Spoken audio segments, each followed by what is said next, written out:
Hello po, magandang tanghali sa inyong lahat. Kayo po ba'y nakaluto na ng ulam nyo? Ako po yan ang aking niluto, ginataang langka. Ayan po, at aking titikman.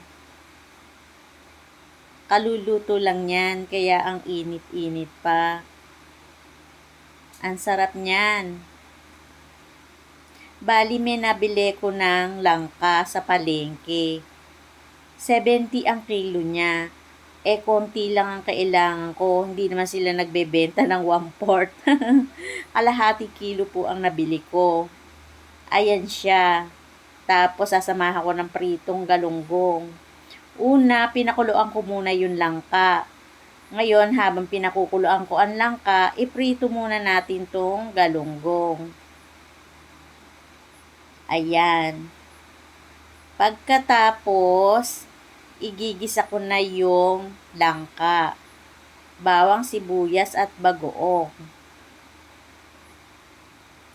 Tapos, ayan, malambot-lambot na yung langka natin. Ilagay na natin sa ginisa. Habang nakasalang, ginagata ko naman yung inyog. Ilinagay ko yung pangalawang piga. May natira akong hipon nung isang araw. Ayan, aking isinahog. Tapos, lagyan natin ng sili.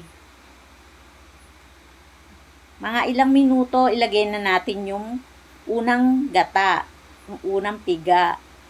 Pagkatapos, tinimplahan ko lang siya ng asin at asukal.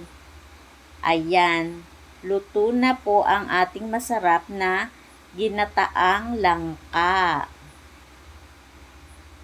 O, diba? Ang sarap.